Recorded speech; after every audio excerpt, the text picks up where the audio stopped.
एक गैंगस्टर जिसे पहली बार 2019 में गिरफ्तार किया गया, जिस पर 125 केस दर्ज है, जिसके लिए कहा जाता है कि वो जेल में रहकर गैंग चलाता है, जिसकी आधुनिक हथियारों के साथ फोटो भी है, जो रांची के मदबे का रहने वाला है।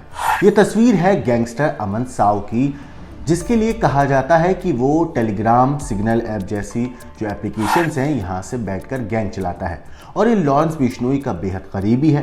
कहते हैं कि अमन साव जेल में बैठकर गुर्गों को डायरेक्शन देता था, किस पर कब कैसे गोली चलानी है, ये सब वो जेल से बैठकर अपने गुर्गों को बताता था।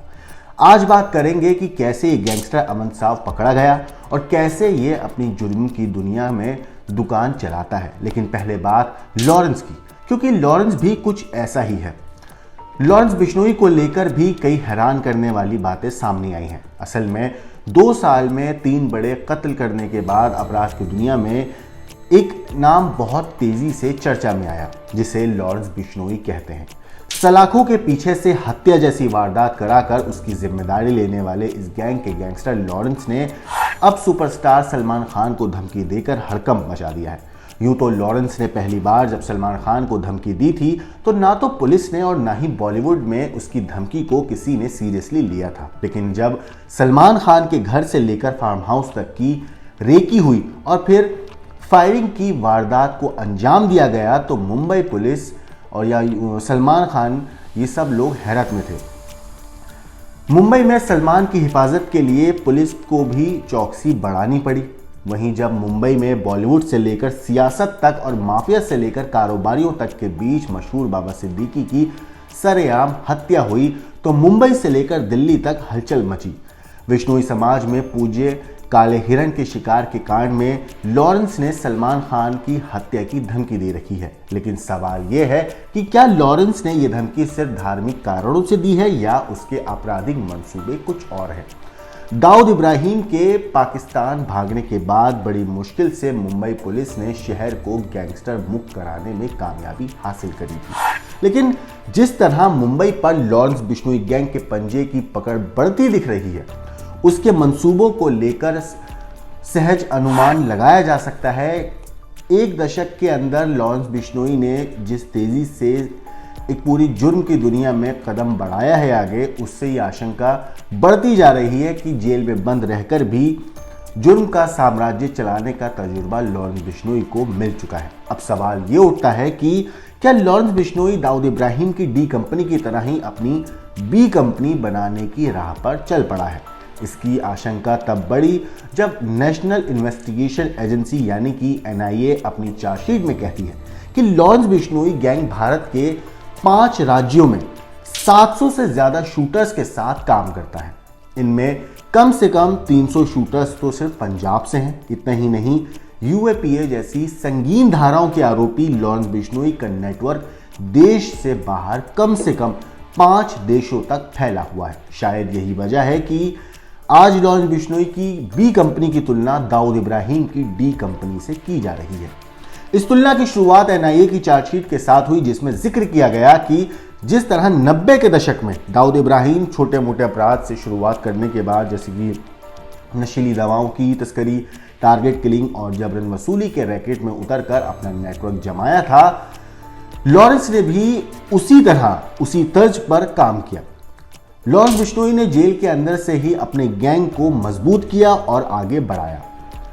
जेल में बंद गैंगस्टर लॉरेंस के मोडस ऑपरेंडी भी किसी इंटरनेशनल माफिया की तरह है। कभी वो जेल के अंदर से ही VOIP कॉल और वीडियो कॉल का इस्तेमाल करके अपने साथियों से बात करता है, तो कभी जेल के अंदर से ही वीडियो इंटरव्यू दे देता है। पहली बार साल 2012 में जेल भेजे गए लॉरेंस बिश्नोई को अभी अहमदाबाद की साबरमती जेल में रखा हुआ है। लेकिन लॉरेंस के नाम की धमकियों और वारदात थमने का नाम नहीं ले रही हैं। लॉरेंस के नाम की दहशत का आलम यह है कि झारखंड से किसी सिरफिरे ने सोशल मीडिया पर सलमान खान के नाम 5 करोड़ की वसूली की धमकी दे डाली तो सलमान खान की सुरक्षा सुनिश्चित करने में मुंबई पुलिस के पसीने छूट गए।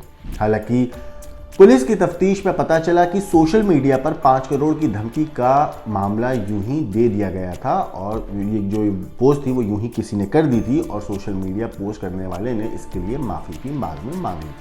मगर अब बात करते हैं लॉरेंस के खास कहे जाने वाले अमन साव की, जिसे रिमांड पर लेकर पूछताछ की जा सके, इसके लिए पुलिस जो है कागजी कार्रवाई कर रही है।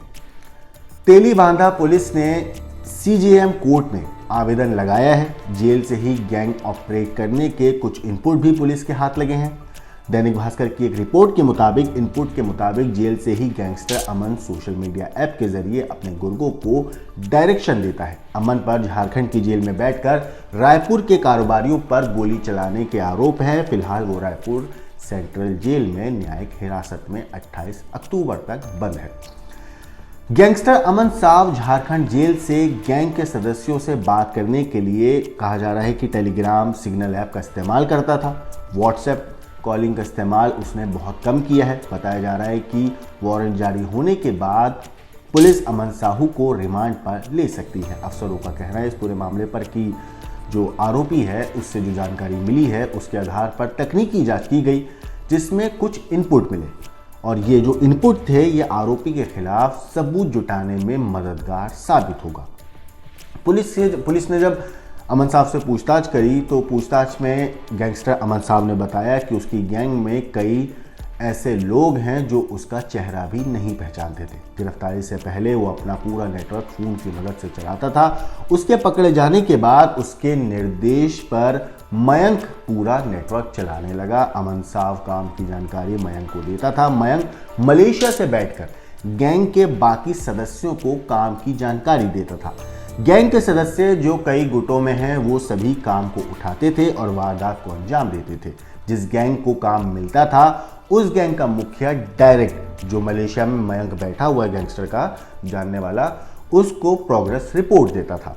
फिर मयंक फोन की मदद से ही उसकी जानकारी अमन को देता था। पुलिस की पूछताछ में गैंगस्टर अमन साव ने यह भी बताया है कि पीआरए ग्रुप से उसने 2% लेवी मांगी थी।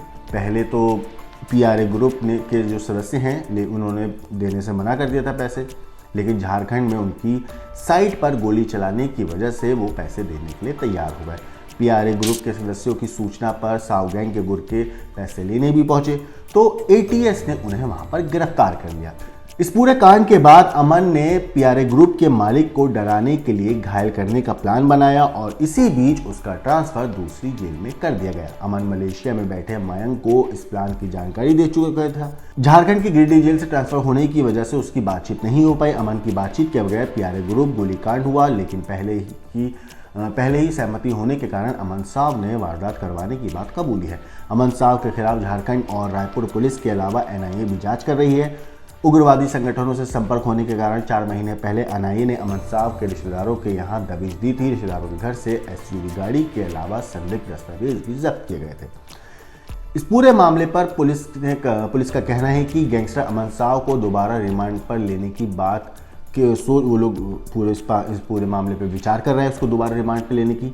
और इतना ही नहीं, मीडिया से बात करते हुए पुलिस का ये भी कहना था कि गैंगस्टर का गिरोह झारखंड में पैसे वसूलने का काम करता है। प्रदेश के कारोबारी जो रायपुर में काम कर रहे हैं उनको डराने के लिए रायपुर में वारदात की जाती है। रायपुर में गंज और तेलीबांधा में आरोपियों के खिलाफ अलग अलग केस दर्ज हैं। गंज मामले में पूछताछ कर चुके हैं। तेलीबांधा केस में पूछताछ करने के लिए आरोपी को रिमांड पर लिया जाएगा। आरोपी से पूछताछ के दौरान कई जानकारी दी है।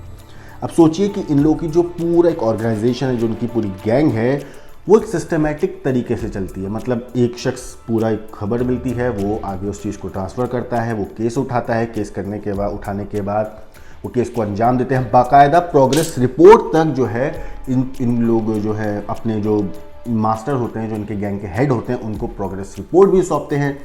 पूरा संयोजित तरीके से गैंग चलता है, एक सिस्टमेटिक तरीके से काम होता है और वारदात को ये लोग अंजाम देते हैं बेखौफ, बिना डरे, ना पुलिस का खौफ ना कानून का डर। कारोबारियों से पैसे वसूलने के लिए गोली चलाते हैं और उनसे डरा कर धमका कर पैसे वसूलते हैं। सेम वही पैटर्न जो लॉरेंस बिश्नोई गैंग का है, वही पैटर्न अमन साव का भी था।